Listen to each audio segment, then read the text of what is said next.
Hello guys, good evening everybody.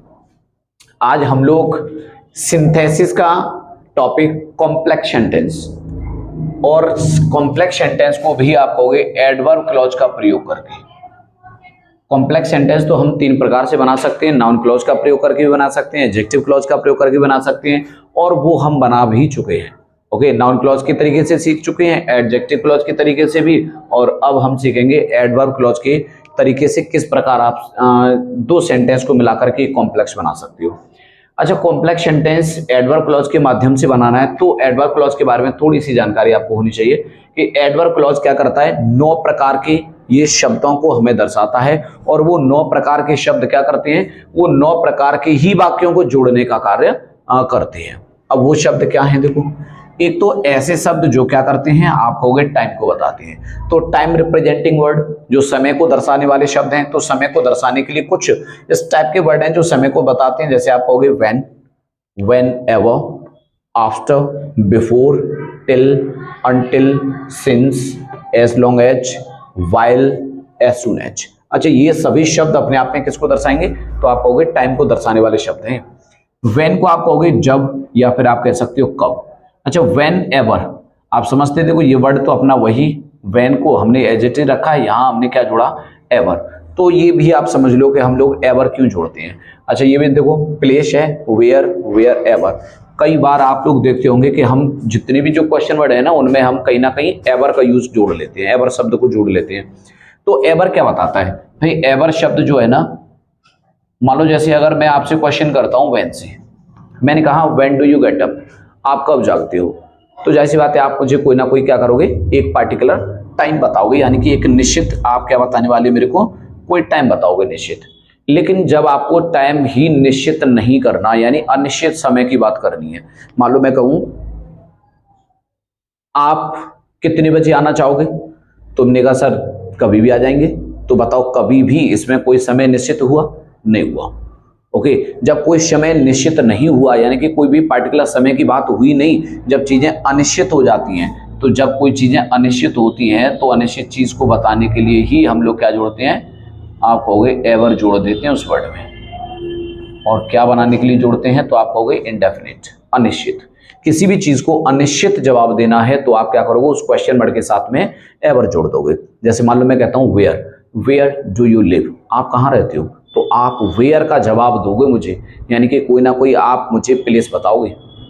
और लेकिन अगर मैं वेयर के साथ में एवर जोड़ दूं, वेयर एवर, इसका मतलब हो गया कहीं पर भी। अब कौन सी जगह पर, ये कोई निश्चित नहीं हुआ। यानी जब किसी भी क्वेश्चन वर्ड को, अगर आप क्वेश्चन वर्ड का मतलब ही खत्म करना चाहते हो, उसका अर्थ जो है ना आप इंडेफिनिट अनिश्चित में देना चाहते हो, तो आप उस शब्द के साथ क्या जोड़ोगे, एवर। जैसे हाउ का मतलब क्या होता है, कैसे, अगर मैंने इसके साथ जोड़ दिया एवर, तो इसका मतलब क्या हो गया, कैसे भी। अब कोई तरीका ही नहीं रहा। ओके, आप कहते हो हाउ, हाउ एवर। आपने कहा जैसे व्हाट, व्हाट का मतलब क्या होता है, क्या, अगर मैंने एवर जोड़ दिया इसका मतलब क्या हो गया, अब इसका अर्थ जो होगा वो अनिश्चित हो जाएगा। व्हाट एवर का मतलब हुआ कुछ भी। ओके, तो कुछ भी तो निश्चित नहीं हुआ, इसका मतलब क्या है कि किसी भी चीज का अगर आपको अर्थ क्या करना हो, इंडेफिनिट बनाना है, अनिश्चित में जवाब देना है, तो उस शब्द के साथ क्या जोड़ देते हैं हम, एवर। तो वो वही शब्द है, देखो यहां हमने जो एवर जोड़ा हुआ है। व्हेन कब, व्हेन एवर कभी भी, आफ्टर का मतलब होता है बाद में, बिफोर पहले, टिल का मतलब होता है जब तक, और अनटिल का मतलब भी होता है जब तक। लेकिन देखो ये अन लिखा हुआ है ना, इस अन का मतलब क्या है भाई, इस अन का मतलब होता है, आप कहोगे इस अन का मतलब हुआ नॉट, यानी कि ये अपने आप में क्या है, तो तुम कहोगे नेगेटिव वर्ड है। जब नेगेटिव सेंस में अगर आपको जब तक का सेंस लेना है तब आप अनटिल का यूज करेंगे। अच्छा, सिंस क्या होता है, आप देखो ये वो सिंस फॉर नहीं है जो आपने कभी यूज किए होंगे सिंस फॉर का, ये अब उस समय वाला, ये जो सिंस फॉर नहीं है, ये सिंस क्या बताने के लिए यूज हो रहा है, टाइम बताने के लिए। आप कहोगे टाइम तो वो भी बताता है, हाँ टाइम तो वो भी बताता है, लेकिन वो अपने आप में क्या होता है, उस टाइम पर एक प्रेपोजिशन होता है, और ये इस समय पर एक ऐसे कंजंक्शन काम करेगा जिसका अर्थ अपने आप में क्या होगा, तुम कहोगे जब से। और ये क्या काम करता है, तो आप कहोगे पास्ट के टाइम को फिक्स करता है। ओके, पास्ट टाइम को क्या करता है, आप कहोगे फिक्स करता है। ओके, पास्ट के टाइम को फिक्स करने के लिए आप क्या करोगे, सिंस का यूज करोगे। सपोज करो मैं कहता हूं, मैंने कहा मैंने पिछली साल एक मोबाइल खरीदा, मैंने पिछली साल एक मोबाइल खरीदा, तो क्या अब आपको इससे पास्ट का टाइम कुछ पता चला कि मैंने मोबाइल कब खरीदा? यानी कि पास्ट में खरीदा, लेकिन अनिश्चित है कब खरीदा। पास्ट में कोई भी टाइम निर्धारित नहीं हुआ, निश्चित है। और अगर आपको उस पास्ट के टाइम को भी क्या करना हो, निश्चित करना हो, तो आप क्या यूज करोगे? सिंस। यानी कि सिंस पास्ट के समय को निर्धारित करने के लिए यूज होता है, यानी उसे फिक्स करने के लिए यूज होता है। एज लॉन्ग एज का मतलब होता है जब तक, वाइल का मतलब होता है जबकि, एज सुन एज का मतलब होता है जैसे ही। तो ये शब्दों को आप लोग क्या है इस तरीके से यूज कर पाओगे या। अच्छा, उसके बाद से यानी क्या है, एक नेक्स्ट वर्ड है प्लेस, और प्लेस का मतलब क्या होता है? स्थान। तो ये क्या करेगा, स्थान बताने वाले शब्द इसके अंदर आएंगे। जैसे आप कहोगे वेयर। अच्छा, वेयर में जैसे ही आपने एवर जुड़ा, क्या बन गया? वेयर एवर, जहां कहीं भी। वेयर माने क्या होता है? कहाँ, कहीं पर। ओके, जहां पर, कहीं पर, ये बोल सकते हो। और एवर लगाते क्या कहोगे? जहां कहीं भी। ओके। अच्छा, उसके बाद से रीजन। रीजन बताने के लिए आप क्या शब्द यूज करोगे? बिकॉज। रीजन का मतलब होता है कारण, और ये क्या बताने का काम करेगा? जब ये कारण बताएगा तो कारण बताने वाले कंजंक्शन क्या है आपके पास में? तो आप कहोगे बिकॉज होता है हमारे पास, एज होता है हमारे पास, और सिंस भी होता है। अब देखो, आप इस सिंस से फिर से कंफ्यूज ना होना। ओके, ये सिंस क्या है? आप कहोगे टाइम बताने के लिए है। ये सिंस क्या है? तो आप कहोगे रीजन बताने के लिए है। अच्छा, इस सिंस का हिंदी में अर्थ क्या निकलेगा? तो आप कहोगे इस तीनों वर्डों का ही मतलब क्या होगा अपने आप में? क्योंकि। इन तीनों का ही अपने आप में अर्थ क्योंकि होगा। सिंस का मतलब भी क्योंकि, एज का मतलब भी क्योंकि, और बिकॉज का मतलब भी क्या होता है? क्योंकि। ये तीनों एक ही वर्ड है। कंडीशन का मतलब होता है कोई शर्त प्रकट करना। तो शर्त बताने वाले जो शब्द हैं, जैसे इफ है, अनलेस है, और इन केस। अब देखो, इसमें भी अन लिखा है, और आप जानते हो अन का मतलब क्या होता है? नॉट। तो ये जब नेगेटिव में बात करेगा तब आपको अनलेस का यूज करना है, राइट। अच्छा, इसके बाद से आता है आपका कॉन्ट्रास्ट। कॉन्ट्रास्ट में क्या होता है? दो, ऑल्दो और इवन इफ। कॉन्ट्रास्ट क्या होता है भाई? तो आप कहोगे कॉन्ट्रास्ट का मतलब होता है विरोध। विरोध वाली बातें इसके अंदर आएंगी। विरोध का मतलब क्या हुआ? आप कहोगे एक सेंटेंस में अगर पॉजिटिव वर्ड है तो नेक्स्ट सेंटेंस में आप कहोगे नेगेटिव वर्ड होना चाहिए। अगर पहले में नेगेटिव है तो आप कहोगे दूसरे में फिर पॉजिटिव होना चाहिए। ये क्या है? इसी को कहते हैं कॉन्ट्रास्ट। ओके, समझ पा रहे हो ना कॉन्ट्रास्ट क्या हुआ? तो कॉन्ट्रास्ट का मतलब क्या है? कोई दो जो सेंटेंस होंगे तो एक सेंटेंस में नेगेटिव वर्ड आएगा तो दूसरे में पॉजिटिव आएगा। तुम कहोगे वर्ड भी नेगेटिव हो सकते हैं, बिल्कुल हो सकते हैं। ओके, तो कोई भी वर्ड नेगेटिव कैसे होता है? यानी कि कोई ऐसा वर्ड जिसको हम अपने लिए अच्छा नहीं समझते, जो हमारे लिए अनप्लीजेंट है। जैसे मान लो आप कहते हो पुअर, तो तुम कहोगे पुअर होना किसी को पसंद नहीं, ये तो अनप्लेजेंट बात है। तो आप कहोगे यही तो अपने आप में नेगेटिव वर्ड हुआ। अगर मैं कहता हूं इसे रिच, तो रिच का मतलब क्या हुआ? आप कहोगे रिच तो एक पॉजिटिव सेंस का वर्ड है। ओके, ये तो पॉजिटिव है, हर कोई चाहेगा रिच बनना। तो ओके, तो आप कहोगे ये क्या हुआ? अपने आप में पॉजिटिव वर्ड हुआ। तो इस तरीके से वर्ड भी नेगेटिव पॉजिटिव होते हैं। और कॉन्ट्रास्ट में आपको यही देखना है। इसमें क्या होगा? अगर एक वर्ड पहले सेंटेंस में पॉजिटिव वर्ड यूज हुआ है तो दूसरे में नेगेटिव होगा, और पहले में नेगेटिव हुआ है तो दूसरे में पॉजिटिव होगा।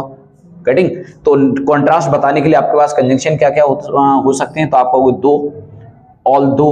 ओके, अच्छा पढ़ोगे भी इसको क्या? दो, याद रखो इसे दो बोलोगे, ठीक है? दो, ऑल दो और इवन इफ। ओके, ये कॉन्ट्रास्ट बताने वाले कंजंक्शन है। कंपैरिजन का मतलब क्या होता है? तो तुम कहोगे तुलना। कंपैरिजन का मतलब क्या है? तुलना करना। और तुलना करने के लिए क्या शब्द यूज करोगे? एज। एज का मतलब होता है एज, एज जैसा। ओके, सो एज का मतलब भी आप कहोगे। ओके, आप कह सकते हो लेकिन इतना, जितना, जितना, उतना। ओके, देन का मतलब से अधिक, और सो का मतलब होता है इतना, राइट। अच्छा, इन एज, एज, सो एज को अगर आप हिंदी मीनिंग से देखोगे तो लगभग सेम है, इनमें कोई फर्क नहीं होता। जैसा, ओके, इतना, जितना बोल सकते हो, जितना, उतना, कुछ भी बोल सकते हो, राइट। लेकिन इंग्लिश में कुछ फर्क है, वो आपको जानने हैं। एज, एज का यूज आप कहोगे हम लोग कहाँ करते हैं? तो अफर्मेटिव सेंटेंस में। जब सेंटेंस आपका क्या हो? अफर्मेटिव हो तो आप एजेस का यूज करोगे। सेंटेंस अगर आपका निगेटिव हो तो आप क्या करोगे? सो एज का यूज करोगे, राइट। और देन का यूज तो आप समझ सकते हैं, जब सेंटेंस हमारा कॉम्परेटिव डिग्री में दिया हो तब आपको देन का यूज करना है, राइट। अच्छा, पॉजिटिव सो, इस सो का यूज हम याद रखो पॉजिटिव डिग्री में करेंगे, राइट। और पॉजिटिव डिग्री में इसको यानी कि एज ए कंपैरिजन आप यूज कर पाओगे। रिजल्ट में क्या होता है? तो आपको रिजल्ट क्या बताता है? रिजल्ट के पहली क्लॉज में सो और दूसरी क्लॉज में दैट का प्रयोग होगा, राइट। और इस सो का अर्थ क्या निकलेगा? इतना। ओके, जैसे आपको वह इतना गरीब है कि किताब भी नहीं खरीद सकता, वह इतना गरीब है कि, तो सो का अर्थ क्या निकला? इतला। अच्छा, दूसरा है देखो इसके बाद से परपच। परपच का मतलब क्या है? रिजल्ट क्या होता है? तो तुम कहोगे ये होगा परिणाम। ओके, और परपच क्या होता है? उद्देश्य, राइट। और परपच बताने वाले कंजंक्शन क्या है हमारे पास? तो आप कहोगे so that, in order that, और इन दोनों का हिंदी अर्थ अपने आप में क्या होता है?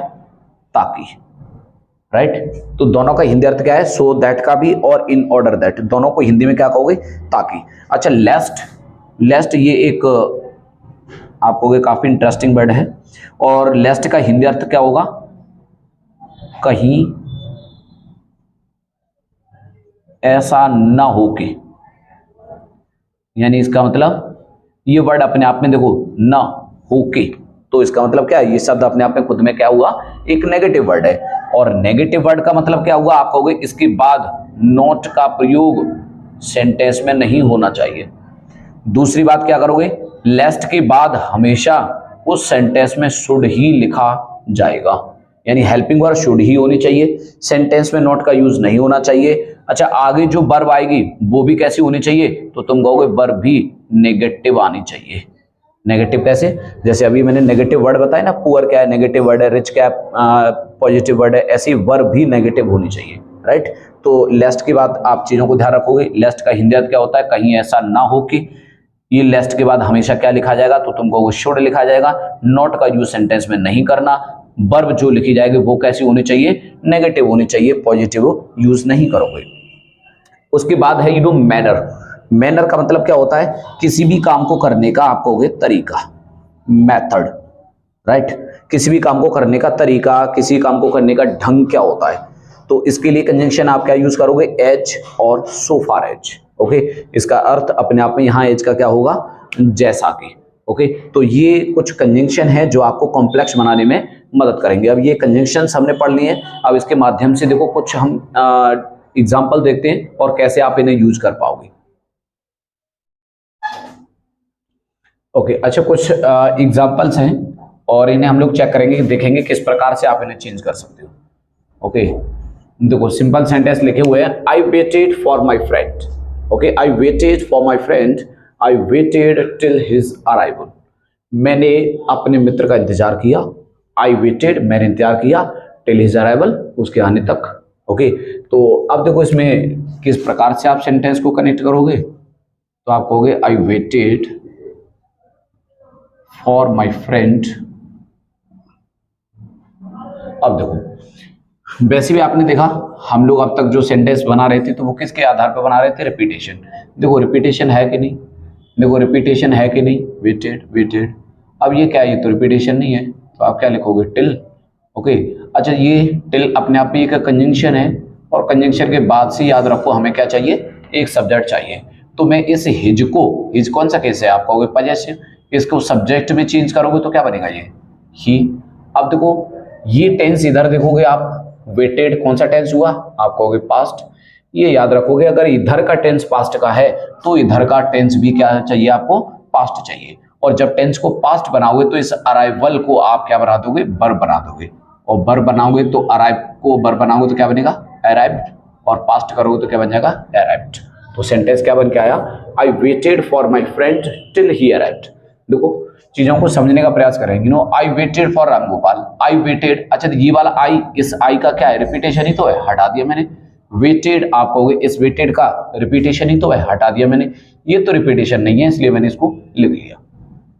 उसके बाद से देखो टिल क्या है? तो आप कहोगे कंजंक्शन है, और कंजंक्शन के बाद क्या चाहिए? एक सब्जेक्ट चाहिए। अब मैं सब्जेक्ट कहां से रख सकता हूं? देखो ये जो शब्द लिखा है ना हिज अराइवल, तो हिज को आप क्या करोगे? सब्जेक्ट बना दोगे। हिज का जब सब्जेक्ट लिखोगे तो क्या बन जाएगा? ही।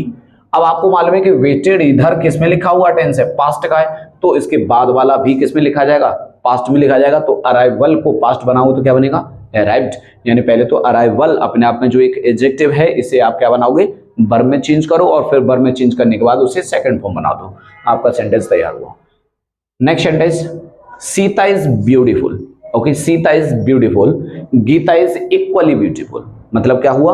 आप कहोगे सीता सुंदर है और गीता भी उसके इक्वल मतलब बराबर सुंदर है। ओके, सीता सुंदर है और गीता भी बराबर सुंदर है। इसका मतलब मैं ये नहीं कह सकता क्या कि गीता उतनी सुंदर है जितनी सीता, राइट? बोल सकता हूं ना? तो आप क्या कहोगे कि गीता उतनी ही सुंदर है जितनी सीता। ओके, तो आप क्या लिखोगे? गीता इज, अच्छा, इतना, जितना, जितना, उतना, क्या कहोगे इनको? तो इन सब के लिए हम वर्ड लिखते हैं क्या? एज या फिर सो एज। ये दो शब्द होते हैं हमारे पास, लेकिन एज का यूज करते हैं हम लोग जब सेंटेंस अफर्मेटिव हो, और इसका यूज करते हैं जब सेंटेंस नेगेटिव हो। या आप दूसरे शब्दों में समझ सकते हो, हम एज का यूज तब करते हैं जब किसी दो चीजों की क्वालिटी कैसी हो? सेम, बराबर। ओके, जब चीजों की क्वालिटी कैसी हो? सेम हो, बराबर हो। तो यानी कि जब दोनों चीजें, दोनों यानी क्या है, बराबर की क्वालिटी रखती हैं, तो आप यूज करोगे एज का। और जब दोनों की क्वालिटी में फर्क है, एक की क्वालिटी बहुत ऊंची, एक की क्वालिटी बहुत नीची, आप क्या करोगे? इसका मतलब हुआ सो एज। ओके, तो इस तरीके से आप पहचान सकते हो। लेकिन यहां तो देखो, सीता सुंदर है और गीता भी बराबर सुंदर है, इसका मतलब क्या हुआ?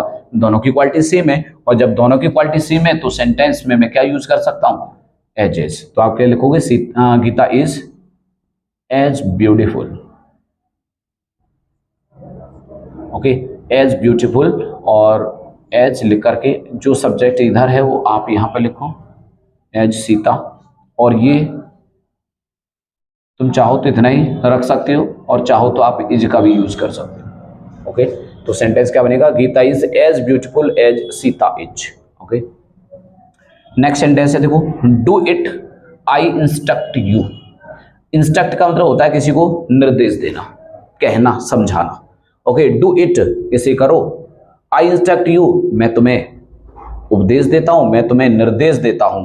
इसका मतलब आप क्या कहोगे कि भाई जैसा मैं आपको कहता हूं वैसा करो। ओके, अब जैसा कहा जाए वैसा करो, इसका मतलब क्या है? किसी भी काम को करने का तरीका बताया जा रहा है। तो आप क्या लिखोगे तरीका बताने के लिए? एज।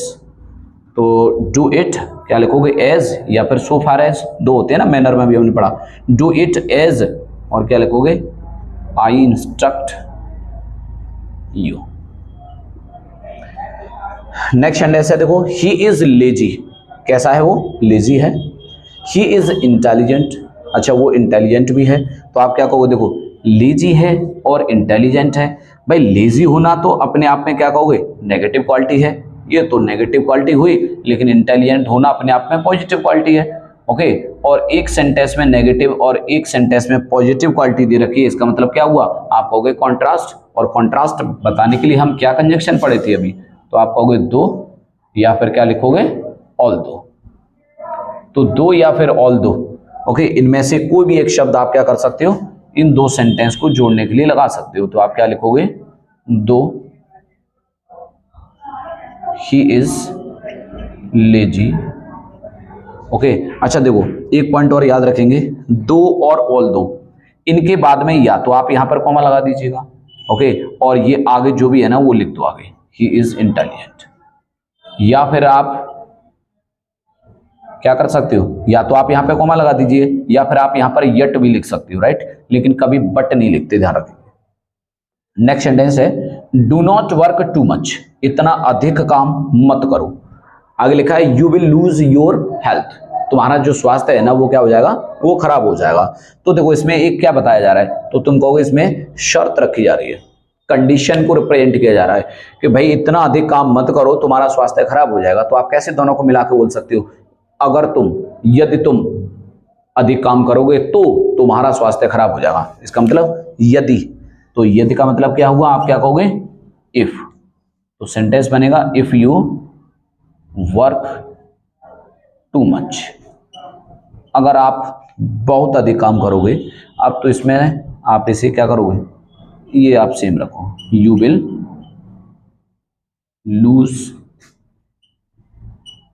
Your health.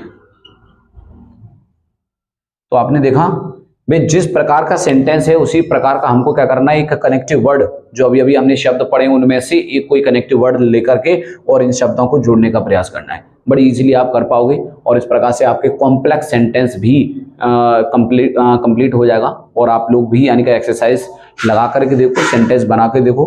कोई प्रॉब्लम हो तो कमेंट करो।